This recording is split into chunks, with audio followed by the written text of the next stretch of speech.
शक्य ठरा मधी सान ठरा मधी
तन आणि मन की भरलेल्या रस्त्यात जेव्हा आलं लुंबिनीवर हरवून गेलं महामायाचं तन आणि मन इच्छा व्यक्त केली थांबण्याची तिथे पाटील जेव्हा वनात महामायाचे झाले आगमन जेव्हा वनात महामायाचे झाले आगमन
सुनील कातकर भाऊ माझा राहुल मी सांबरे साहेब यांच्याकडून पण 200 रुपयाचं धर्मदान आलं. त्या दोन्ही भावासाठी जोरदार टाळ्या. आणि त्यांचं काय मत आहे बघा.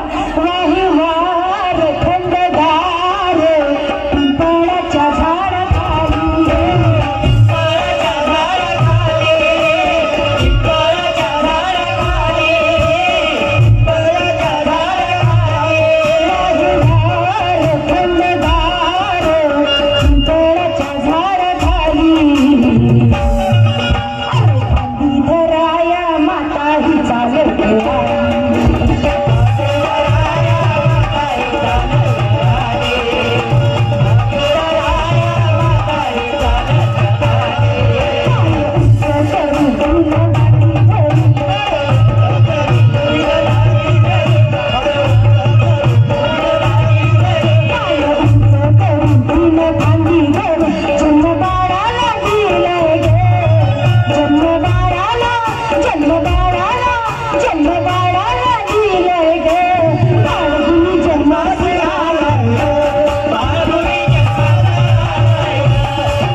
कधी बोला. वेळ गेल्यानंतर बोलून काही फायदा नाही बाई. आता वाटते. आलं का लक्षात? आणि म्हणून मी उपासिका बुद्धाची मला काय वाण आहे, मला लाभलेली हिऱ्या मोत्याची खाण आहे. मी उपासिका मी बुद्धाची मला काय वाण आहे, मला लाभलेली हिऱ्या मोत्याची खाण आहे. मनोज राजा जरी भोवताली सारी घाण आहे, पण अंतरात माझ्या फक्त बुद्धाचीच स्थान आहे. अंतरात माझ्या फक्त बुद्धाचीच स्थान आहे. आणि म्हणून या गाण्याचा शेवटचा अंतरा मी घेणार आहे. पूर्ण गाणं माझं युट्यूब चॅनल आहे निशा झोंबडे ऑफिशियलला. शेवटचा अंतरा घेणार आहे. या महाराष्ट्राचे कवी आदरणीय रुस्तमजी दांडेकर हे एक शेतकरी आहेत आणि शेतात काम करता करता या कवीने हे गाणं लिहिलं. अतिशय हालाकीची गरिबीची परिस्थिती आहे आणि पण खूप दिलदार मताचा कवी आहे, ज्याला काम करता करता हे शब्द सुचले आणि त्यांनी टिप्पणी करून गेल्या 3 वर्ष आधी हे गाणं मला दिलं आणि यावर्षी ते गाणं रिलीज झालं आणि सगळ्यांनी त्या गाण्याला चॉईस केलं. म्हणून त्या कवींसाठी जोरदार टाळ्या झाल्या पाहिजे. कवींसाठी जोरदार शब्द स्पष्ट गेले पाहिजे लोकांपर्यंत, स्पष्ट भँग भँग नको. आणि कसं बघा, दिन भाग्याचा अनहर्षाचा वैशाखीचा पौर्णिमेचा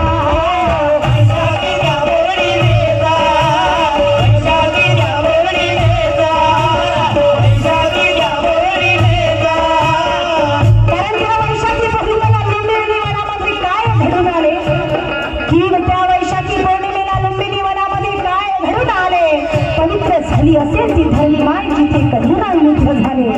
त्या राजा शुद्धधनाच्या घरी असा एक बाळ जन्माला आला विशाल, पूर्ण विश्वाला शांतीचा संदेश देणारे तथागत भगवान बुद्ध झाले. तथागत भगवान गौतम बुद्ध झाले.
बाबांसाठी शास्त्र ठरवण्याची सांग